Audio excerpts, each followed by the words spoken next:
La habitación seguía riéndose cuando él se desplomó. Algunas personas en el set pensaron que era otra broma. Ese era el tipo de hombre que siempre había sido. Ruidoso. Agudo. Impredecible. El tipo de comediante que podía convertir el dolor en un remate antes de que alguien notara la herida escondida debajo. Pero esta vez, algo se sintió diferente. Una mujer que estaba cerca se inclinó y tocó su hombro. Su rostro había cambiado. Las risas en la habitación lentamente se transformaron en confusión. Luego llegó el silencio. Ese tipo de silencio que pesa en el pecho mucho después de que las cámaras dejan de grabar. Para millones de estadounidenses, él había sido más que un comediante. Era el sonido de los viejos televisores brillando tarde en la noche. La voz que resonaba en las salas después de largas jornadas de trabajo. El hombre detrás de Sanford & Son, uno de los momentos más importantes en la historia de la televisión afroamericana. Pero detrás de la fama de Redd Foxx existía una vida marcada por el abandono, la pobreza, el racismo, la adicción, la traición y una lucha por la dignidad dentro de una industria que muchas veces se reía de los artistas negros antes de respetarlos. Hizo reír a Estados Unidos durante décadas. Sin embargo, en los últimos años de su vida, el hombre que alguna vez fue llamado el rey original de la comedia estaba luchando batallas muy lejos de los reflectores. Y quizás la parte más triste de todo fue esta. Cuando cayó al suelo aquel día, casi nadie creyó que fuera real. Mucho antes de las cámaras de televisión, antes de los álbumes de comedia, antes de las luces de Las Vegas, solo había un pequeño niño sentado en silencio en un barrio negro abarrotado, preguntándose por qué su padre nunca regresó. Redd Foxx nació como John Aura Sanford en St. Louis, durante una época en la que Estados Unidos rara vez dejaba espacio para que los niños negros pobres soñaran con algo más allá de la supervivencia. Su padre se fue cuando él aún era muy pequeño, dejando a su madre cargar sola con el peso de la familia. Pero incluso ella terminó desapareciendo hacia otra vida en Chicago, dejando a él y a su hermano mayor al cuidado de su abuela. El apartamento era pequeño. El dinero escaseaba. Algunas noches parecían más frías de lo que deberían haber sido. Su hermano mayor se convirtió en el centro de su mundo. Duro. Temerario. Siempre entrando y saliendo de problemas. Aún así, el joven Redd lo admiraba. A veces, los niños que crecen sin padres buscan fuerza en la sombra más cercana que pueden encontrar. En la escuela, las cosas no se volvieron más fáciles. Su tez clara y su cabello naturalmente rojo lo hacían destacar incluso entre sus compañeros negros. Los niños se burlaban constantemente de él. Las bromas llegaban rápido. Así que aprendió a defenderse de la única manera que sabía. Con palabras. Hacía reír a la gente antes de que pudieran lastimarlo. Ese instinto de supervivencia lentamente se convirtió en una actuación. Los maestros veían al payaso de la clase. Pero debajo de todo el ruido había un niño aprendiendo cómo transformar la humillación en protección. Cada risa le compraba unos segundos de seguridad. Años más tarde, Estados Unidos lo llamaría una leyenda de la comedia. Pero en aquel entonces, solo era un niño tratando de no sentirse solo. Finalmente, la escuela lo perdió por completo. Fue expulsado después de arrojarle un libro a un profesor, y las calles se convirtieron en su verdadera aula. Chicago en aquellos días se movía con su propio ritmo, esquinas ruidosas, humo de cigarrillos, aceras abarrotadas, estafadores apoyados contra escaparates mientras el jazz flotaba desde ventanas abiertas. Fue allí donde aprendió The Dozens, el brutal juego callejero de intercambiar insultos una y otra vez hasta que alguien se quebraba emocional o físicamente. Redd se volvió peligrosamente bueno en eso. A veces demasiado bueno. Las peleas lo seguían constantemente. Pero aquellas esquinas afilaron su sentido del ritmo. Cada broma necesitaba ritmo. Cada insulto necesitaba precisión. Cada pausa importaba. Sin darse cuenta, estaba construyendo la base de lo que más tarde se convertiría en uno de los estilos de comedia más influyentes en la historia del entretenimiento afroamericano. A los 14 años, él y sus amigos formaron una pequeña banda y tocaban música en las esquinas por unas monedas. Soñaban constantemente con New York City. En sus mentes, Harlem se sentía menos como una ciudad y más como una puerta. Así que subieron a un tren de carga lleno de cebollas y se dirigieron hacia el este. Durante 3 días sobrevivieron casi sin nada, excepto cebollas y esperanza. Cuando la policía ferroviaria atrapó a la mayoría de los muchachos, Redd escapó solo y logró llegar a Harlem. La ciudad era abrumadora. Rápida. Hambrienta. Viva. A Harlem no le importaba quién eras. Solo le importaba si podía sobrevivir una noche más. A veces dormía en azoteas con periódicos cubriendo su cuerpo como mantas.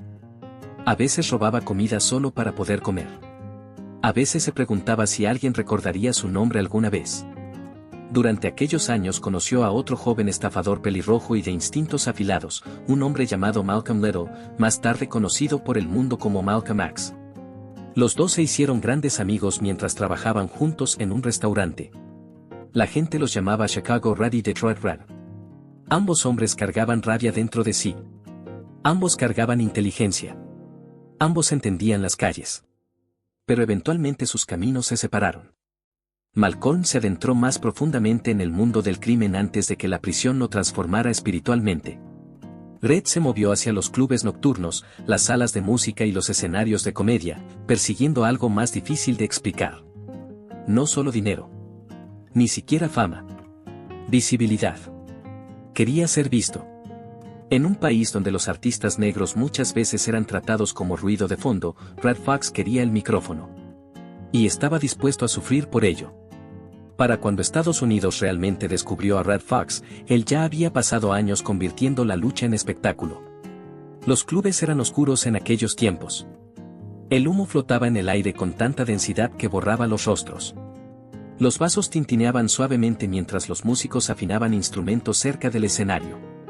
Y en aquellos clubes nocturnos negros abarrotados entre Harlem y California, Red Fox comenzó a construir algo crudo, peligroso y completamente diferente de la comedia refinada que Estados Unidos estaba acostumbrado a ver. No era elegante. No era seguro. Y exactamente por eso la gente no podía dejar de escucharlo. Su comedia sonaba como la vida real. Esquinas callejeras. Matrimonios rotos. Deudas de apuestas. Deseo. Rabia. Supervivencia. Hablaba de la forma en que los afroamericanos comunes hablaban cuando las cámaras de televisión desaparecían. Esa honestidad sorprendió al público al principio, pero finalmente se convirtió en su mayor poder. Noche tras noche, su reputación comenzó a expandirse. La gente acudía para escuchar al hombre de lengua afilada y boca intrépida. El comediante capaz de insultar a toda una sala y aún así lograr que todos rieran al mismo tiempo. Ese estilo influenciaría más tarde a generaciones de comediantes negros clásicos, desde Richard Pryor hasta Eddie Murphy y muchos más. Pero en aquel momento, Red Fox todavía solo intentaba escapar de la pobreza. Luego llegaron los álbumes de comedia. Un productor discográfico llamado Dotsy Williams le ofreció grabar sus rutinas de clubes nocturnos por casi nada. Red aceptó porque necesitaba dinero rápidamente y jamás imaginó que aquellos discos tendrían importancia fuera de los clubes. Pero los álbumes explotaron en todo Estados Unidos. Se vendieron millones de copias. De repente, personas que nunca habían pisado un club nocturno negro escuchaban las rutinas de Red Fox en sus salas de estar, garajes y fiestas nocturnas. Su voz se convirtió en parte de la cultura underground estadounidense.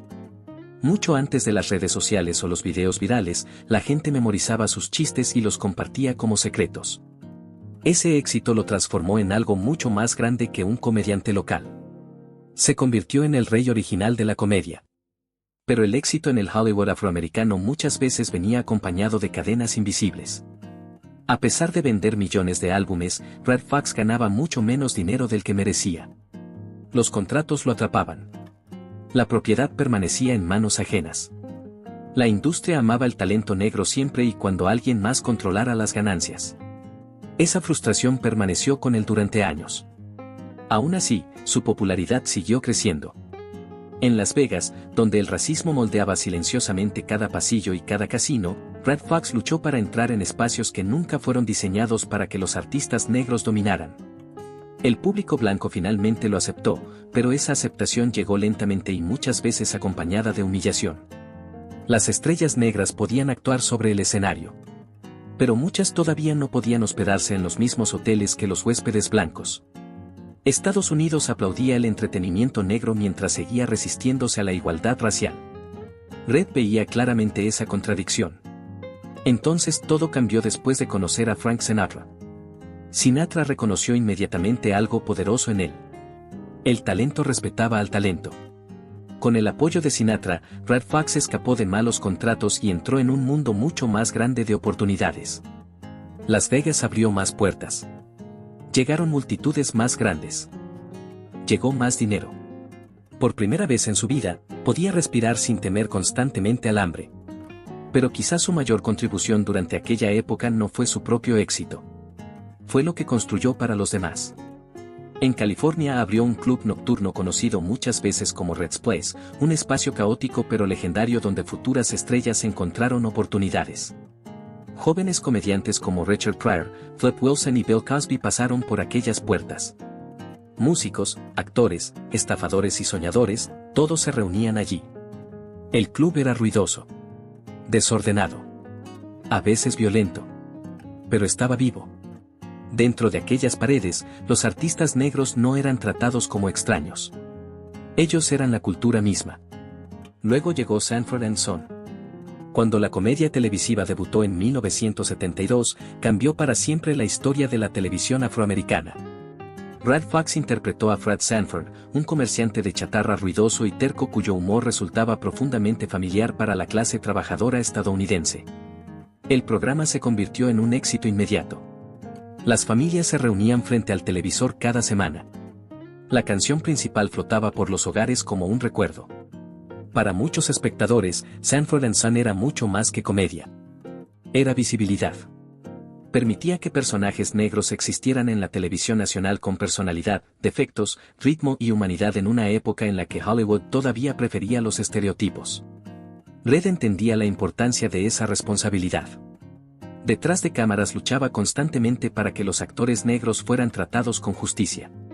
Desafiaba a los guionistas. Discutía con los productores. Exigía respeto. Se negaba a permitir que los artistas negros se convirtieran en caricaturas para las audiencias blancas. Algunas personas lo llamaban difícil. Otras lo llamaban necesario. Porque debajo de las joyas, las apuestas, la fama y las risas, Redd Foxx nunca olvidó de dónde venía. Un niño abandonado en silencio no aprende fácilmente a confiar en el mundo. Incluso después de convertirse en una leyenda de la comedia, una parte de él seguía temiendo perderlo todo otra vez. El éxito le dio a Redd Foxx dinero, fama y reconocimiento nacional. Pero nunca le dio paz. Detrás de las risas de Sanford & Son, su vida personal comenzaba a fracturarse silenciosamente. La presión de los horarios televisivos, las batallas comerciales, los hábitos de apuestas y años de cicatrices emocionales empezaron lentamente a alcanzarlo. La fama había abierto puertas costosas, pero también había expuesto la soledad de la que pasó décadas intentando escapar. Su matrimonio fue el primero en sufrir. Las personas cercanas a él describían discusiones constantes, distancia emocional y acusaciones de infidelidad. El hombre capaz de hacer reír a estudios enteros muchas veces luchaba por mantener la calma dentro de su propia casa. Las relaciones se convirtieron en víctimas de un estilo de vida construido alrededor de las actuaciones, la vida nocturna y el escape. Y debajo de todo aquello había agotamiento. Redd Foxx había pasado la mayor parte de su vida luchando por sobrevivir. Incluso después de hacerse rico, una parte de él seguía comportándose como el niño pobre de St. Louis que temía que el mañana pudiera desaparecer sin advertencia. Ese miedo moldeó todo. En el set de Sanford & Son, las tensiones se hicieron más pesadas con cada temporada. Redd chocaba constantemente con productores y ejecutivos de la cadena por dinero, control creativo y el trato hacia los actores negros en Hollywood. Él creía que los ejecutivos blancos obtenían muchas más ganancias del programa que las personas cuya cultura le daba alma a la serie. Y honestamente, no estaba completamente equivocado. En una época en la que las estrellas negras de televisión rara vez controlaban la propiedad o las ganancias a largo plazo, Redd exigía algo revolucionario: respeto, igualdad y seguridad financiera más allá de las cámaras. Quería que su familia estuviera protegida mucho después de que terminaran los aplausos. Carroll Hollywood rara vez recompensa a quienes desafían el sistema abiertamente.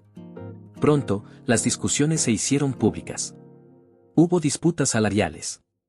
Demandas. Abandonos del set, retrasos de producción. Algunos ejecutivos lo calificaron como difícil e impredecible. Otros admitieron silenciosamente que estaba agotado después de años cargando tanto el programa como la presión racial que lo rodeaba. Finalmente, la tensión emocional se volvió imposible de ocultar. A mediados de la década de 1970, la magia detrás de Sanford and Son ya no se sentía igual para él. Las risas seguían allí, pero la alegría detrás de ellas había desaparecido. Finalmente, Redd Foxx abandonó el programa que lo había convertido en un hombre conocido en todos los hogares. Y casi inmediatamente, las cosas comenzaron a derrumbarse. Su siguiente proyecto televisivo fracasó rápidamente. La audiencia se desplomó. Los críticos siguieron adelante. Hollywood, como siempre, continuó buscando rostros más jóvenes y personalidades más fáciles de manejar. Luego llegaron los desastres financieros. Años de apuestas, gastos extravagantes, mala administración y impuestos impagos finalmente explotaron frente al público. A pesar de haber ganado enormes cantidades de dinero durante su carrera, Redd Foxx había desarrollado un peligroso hábito de evitar la responsabilidad financiera. Sus amigos le advirtieron repetidamente. Algunos incluso lo habían ayudado antes. Pero el ciclo nunca se detuvo. En 1983, se declaró en bancarrota. Y entonces llegó la humillación que lo perseguiría para siempre. El IRS llegó a su casa y confiscó casi todo lo que poseía: autos, joyas, muebles, dinero en efectivo y pertenencias personales. Las cámaras capturaron el momento públicamente. Estados Unidos observó a un legendario artista negro quedarse indefenso mientras el gobierno vaciaba partes de su vida en camiones. En algún momento, según se dice, le dejaron casi nada aparte de su cama. Fue doloroso de ver. No porque la gente estuviera viendo a un hombre rico perder sus posesiones, sino porque estaban viendo a una leyenda de la comedia despojada de dignidad frente a todo el país. La misma América que alguna vez celebró a Redd Foxx ahora consumía su caída como si fuera otro episodio de televisión. Y quizás eso le dolió más que la deuda misma. Más tarde, amigos dijeron que intentó reírse a través del dolor, pero la humillación permaneció profundamente dentro de él. Algunos creían que el racismo jugó un papel en la manera agresiva en que la situación fue expuesta públicamente. Otros argumentaban que sus decisiones financieras habían creado el desastre. La verdad probablemente estaba dolorosamente en algún punto intermedio. Aún así, incluso durante el colapso, las personas que realmente lo amaban se negaron a abandonarlo. Eddie Murphy ayudó a revivir su carrera al incluirlo en Harlem Nights, presentando a Redd Foxx ante una generación más joven que apenas entendía cuánto le debía la comedia moderna. La actuación les recordó a las audiencias que, debajo de los titulares y los escándalos fiscales, seguía existiendo uno de los más grandes artistas negros que Estados Unidos había producido. Pero la edad, el estrés y años de peso emocional ya habían pasado factura. Para entonces, las risas sonaban diferentes. Más suaves. Más cansadas. Como las de un hombre intentando mantener las luces encendidas dentro de sí mucho después de que el público ya se había marchado. Para comprender completamente a Redd Foxx, la gente tiene que entender la América en la que vivió. Ese no era el Hollywood que el público conoce hoy. En aquel entonces, los artistas negros muchas veces entraban por puertas laterales, se hospedaban en hoteles separados y luchaban por oportunidades que los artistas blancos recibían automáticamente. Las cadenas de televisión querían talento negro, pero solo cuando parecía controlado, inofensivo y rentable. Redd Foxx nunca encajó cómodamente en ese sistema. Era demasiado ruidoso. Demasiado honesto. Demasiado callejero. Demasiado reacio a fingir. Y esa era exactamente la razón por la que tantos afroamericanos se identificaban con él. Especialmente para las generaciones mayores, Sanford and Son era mucho más que otra comedia televisiva. Se sentía familiar. Las discusiones dentro de la casa. El orgullo escondido detrás de los chistes. La lucha oculta debajo del humor. Fred Sanford les recordaba a muchas familias trabajadoras a padres, tíos, vecinos y hombres con los que crecieron. Esa autenticidad importaba. En una época en la que los personajes negros todavía estaban fuertemente estereotipados en la televisión nacional, Redd Foxx llevó ritmo, imperfección, inteligencia y realismo emocional a millones de hogares estadounidenses. Ayudó a crear espacio para futuras comedias negras que más tarde moldearían la cultura estadounidense durante décadas. Sin Sanford and Son, quizás nunca habría existido el mismo camino para los programas liderados por voces negras en la televisión convencional. Y más allá de la televisión, su influencia alcanzó a casi todos los grandes comediantes negros que vinieron después de él. Richard Pryor llevaba partes de la honestidad de Redd. Eddie Murphy heredó su energía intrépida. Comediantes como Bernie Mac, Martin Lawrence y muchos otros siguieron puertas que Redd Foxx ayudó a abrir a la fuerza mediante persistencia y sacrificio. Por eso muchos todavía lo llaman el rey original de la comedia. No porque fuera perfecto, sino porque cambió el lenguaje mismo de la comedia estadounidense. A nivel internacional, el público muchas veces veía a Redd Foxx como parte de una historia más grande sobre la América negra, una historia llena de talento, resistencia, supervivencia y contradicción. Su carrera expuso verdades incómodas sobre el racismo en el entretenimiento, al mismo tiempo que mostró el enorme poder cultural de la creatividad afroamericana. La gente se reía de sus chistes. Pero debajo de esos chistes se escondían décadas de dolor que muchos afroamericanos reconocían inmediatamente. La pobreza. La humillación. La sensación de tener siempre que actuar solo para ser tratado con justicia. Incluso su colapso financiero se volvió simbólico para algunos espectadores. Un doloroso recordatorio de que la fama no siempre protegía a los artistas negros de la explotación, el aislamiento o la humillación pública. Y aún así, pese a todo, Redd Foxx siguió siendo profundamente respetado dentro del mundo del entretenimiento. Porque las personas dentro de la industria entendían algo que el público casual muchas veces no veía. La comedia moderna estaba construida sobre fundamentos que él ayudó a crear. Cada comediante valiente que hablaba abiertamente sobre raza, dolor, adicción, sexo, política o supervivencia le debía algo a los riesgos que él tomó décadas antes. Estados Unidos se rió con Redd Foxx durante años. La